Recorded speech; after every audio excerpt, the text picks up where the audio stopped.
Hey everybody, Rob from Karma Comment Chameleon coming at you today with a continuation of a previous ProRevenge story. Payback time for Big Al. Now if you haven't heard the previous Big Al story, click the link at the top of the description and watch that video first, and then come back to this one. This takes place a few years after the previous story. By this time, Big Al's business had grown tremendously. He had housing communities going in a 3-state area. He lived in a huge house in a gated community, had a ranch at the base of the mountains, a lake house, and a big condo in Mexico. The company had its own plane and pilot.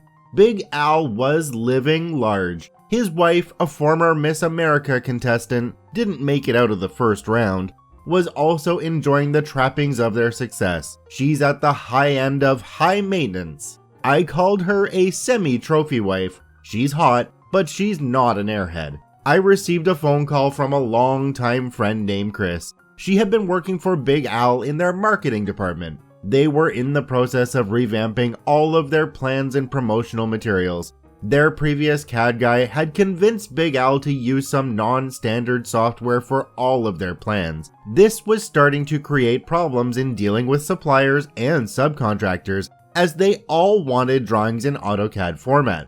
This software was totally incompatible. Big Al was gearing up for another expansion, so he wanted everything in AutoCAD and wanted all new landscape promotional renderings. The problem was the lack of a qualified CAD person. Big Al now had an architect, Tom, but Tom had his hands full cleaning up all the old plans and developing the plans for custom projects. So Big Al had the brilliant idea of calling me to do the work. In all honesty, I could not tell you why he didn't call any of 20 other people to handle this project when you consider our past. For whatever reason, he wanted me on the project. So I met with Chris and Tom to figure out what we were going to do. I suggested just doing the plans in 2D, using standard drawing techniques. We could get the project out the door quite quickly, as we'd just be copying existing plans. I even knew of a utility we could use to export the floor plans from the original software and into a format we could use in AutoCAD to create the plans. It would be a huge time saver. Tom, however, wanted to start from scratch and use an amazing tool called Architectural Desktop. It's a version of AutoCAD specifically for building design. I'll spare you the details of exactly how it works, but the biggest items is you can draw in a way that feels like 2D, and it will generate all of your interior and exterior views automatically. It can even break down material lists, generate sectional details, and on and on and on. All these things we would do by hand can be done automatically. The problem is the learning curve. This isn't something an experienced operator can sit down with and be proficient in a day or two.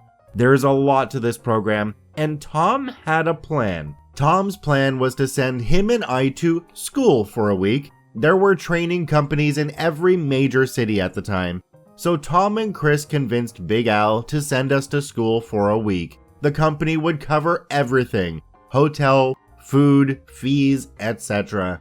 I had no out-of-pocket expenses. They weren't going to pay me for my time, but that was fine with me. The cost of school alone was more than my hourly rate would have been. These are skills I can take with me far beyond this project. Like a fool, I again went into this project without a written agreement, not even a handshake. Just a verbal agreement to do some work for the company for a per plan rate. Plans will get paid for 1 week after delivery. That's it. AutoCAD at the time worked on a per-seat licensing program.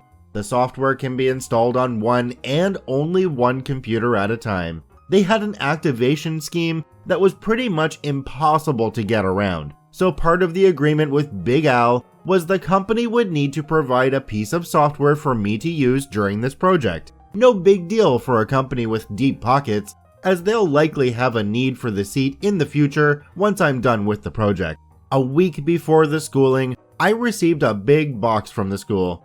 In it was the materials for the school, some suggested exercises to practice, and a full version of AutoCAD and Architectural Desktop. neither had been activated. These were brand new, off-the-shelf, still in shrink wrap, virgin software. We're talking about at least $5,000 in software here. I figured there must be some mistake that would likely come out in the registration process, so I loaded it on my computer, entered all of my company information, not Big Al's company, and did the online activation. Bang, zoom, it's activated and it's all mine. I still didn't believe it, so I called the school and company a few days later to ask a question. They pulled up my info for verification and said nothing about Big Al's company.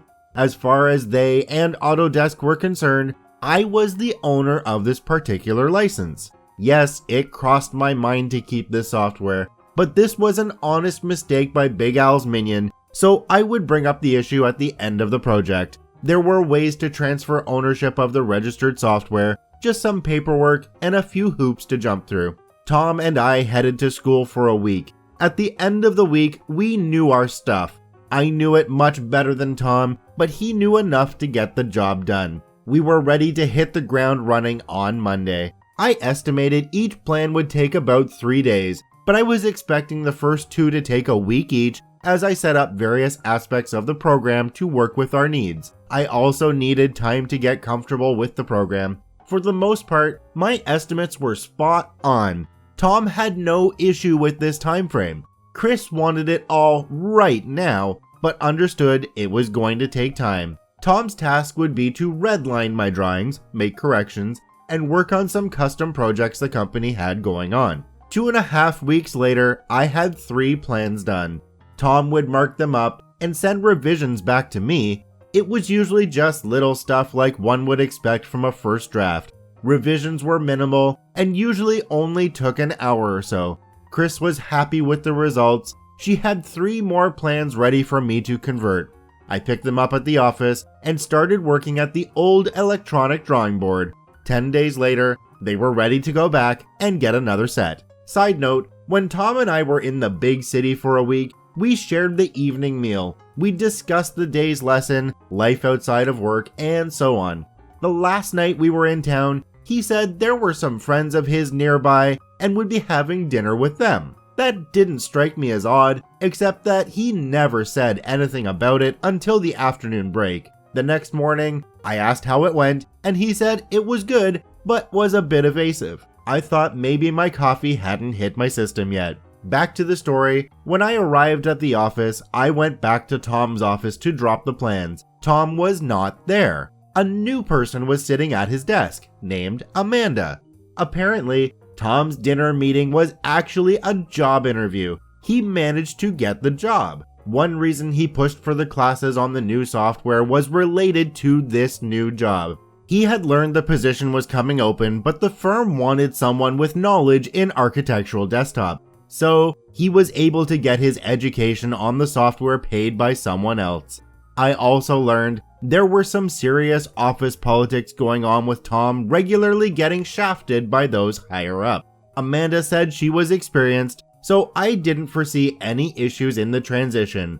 Brother, was I ever wrong. Chris wanted to see me before I left. She told me Amanda did indeed have experience, but it was all in an academic environment. She was fresh out of college. Chris said that they would need me to help her along with transitioning into this project. I said they would have to pay me a bit more for that. Chris said she'd talk to Big Al about it. Later that afternoon, Chris called with Big Al's answer. If I wanted to stay involved in this project, then I'd better help them out. Definitely the wrong thing to say for a couple of reasons. First, I had discovered a serious error in their square footage calculations. All of their plans thus far had been figured about 150 square feet under the actual number. That's a nice little chunk of cash just off one house, somewhere between $7,500 and $9,000 at that time. Imagine it over 100 houses. I told the VP in charge of the CAD area, but he was indifferent and told me I didn't know what I was doing. Yeah, I've only been calculating square footage for about 15 years. I can see where that might be an argument. As for reason 2, I'm still sore at Big Al for the sins of the past. but I wasn't ready to pounce just yet. I tend to be a good-natured person, and it's really difficult for me to step into ethically questionable areas. I'll need a really firm shove in that direction if I'm going there. It happened next time I was in the office. Chris told me she needed the next plan as soon as it was done. She would also give me a couple of more plans to save me a trip. So I dropped by, picked up the plans, and went over to Big Al's office. I wanted to talk about this demand for me to help Amanda along without further payment. We had already been through several phone calls of support and a few emails with detailed instructions. It was getting old very quickly.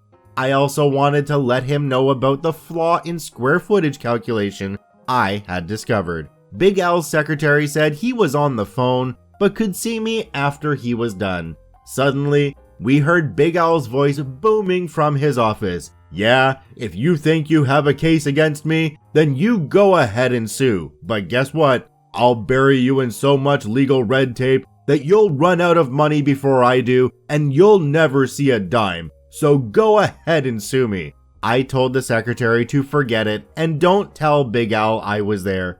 She didn't want to talk to him any more than necessary that day, so I'm sure she honored my request. In that moment, I knew it was time. Big Al had no problem shafting me over Amanda, and he was shoving other little guys around as well. Everything was in my favor here too. I had no written contract. Payments were sent 1 week after delivery. The verbal part of our agreement only stated they would provide me with training and software. One of the witnesses no longer worked at the company. I'm fairly certain he'd do whatever it took to screw them too. The verbal part never said anything about completing the project or that they retained ownership of the software or training. I'd give it back if they screamed loudly about it. I took the next set of plans home and waited 4 days. Big Al had a big expansion going on, complete with grand openings and such, and was all over Chris to get this done. The set of plans she wanted was the flagship of their new huge subdivision. She called and left a message demanding I call her back or bring the completed set of plans by, as she really needed them. So I packed up the 4 sets of uncompleted plans I had and went to the office. I gave them to Chris, told her it was nothing against her but rather Big Al, and said I was done because of the way I'd been treated over the Amanda situation. I also said to tell Big Al not to bother calling me to patch this up or to ever do any work again. I am done with him. Chris was pissed but understood. I waited 2 weeks before breathing easier. If they were going to demand the software back, they would have done it by then, but they didn't. The one person who understood how it worked was Tom, and he was no longer with the company. So I managed to screw Big Al out of about $10,000 worth of software and training. His new subdivision stumbled out of the blocks because Amanda did not get the work done in time. All of his plans had incorrect square footage calculations, causing them to have a reduced level of profit on each plan.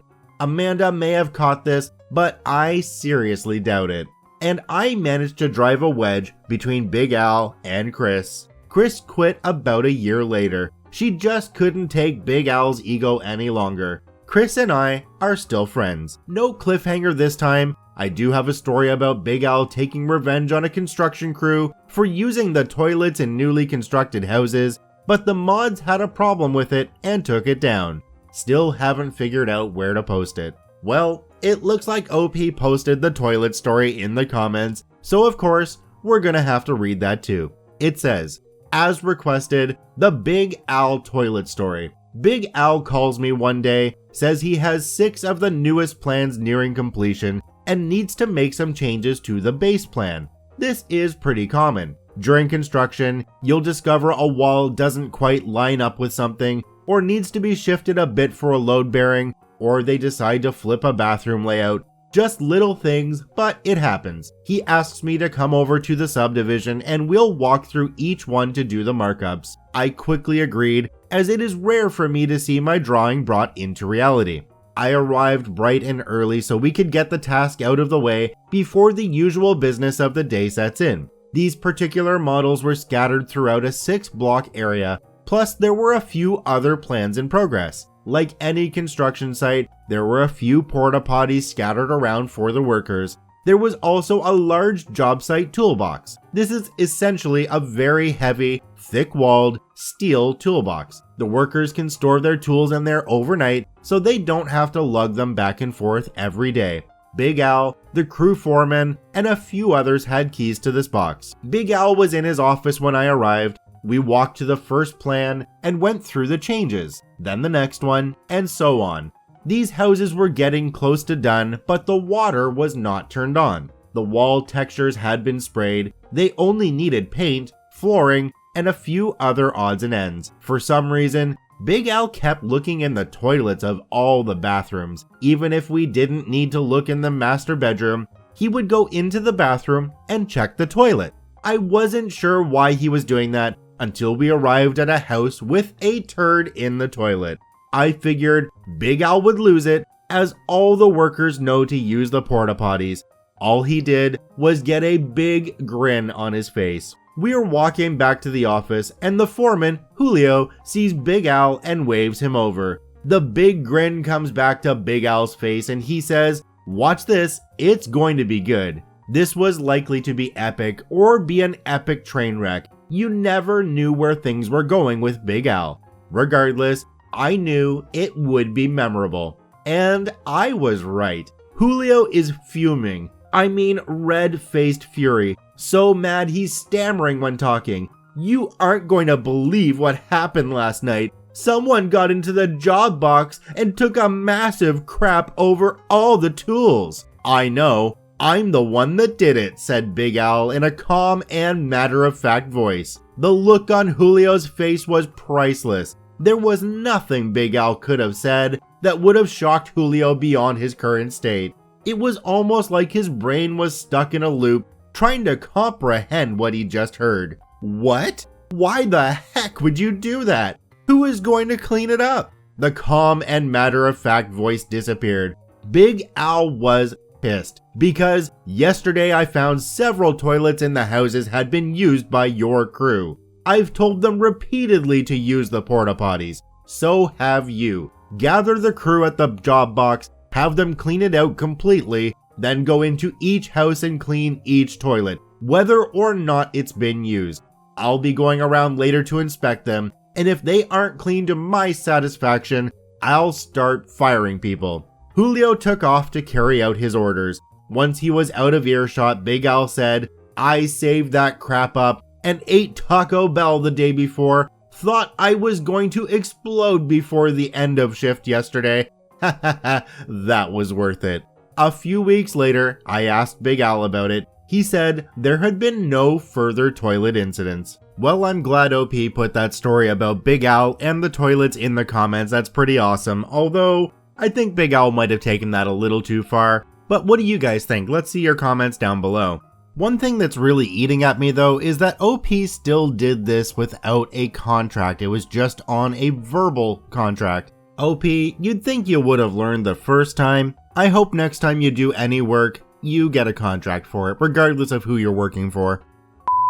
I want to thank OP for posting this story to the ProRevenge subreddit. You can visit them at the links in the description below. Please go there and give them an upvote. Once again, this is Rob from Karma Comment Chameleon saying thanks for watching. If you enjoyed the video, please hit that subscribe button, drop a like, and share it with your friends, and we'll see you in the next one.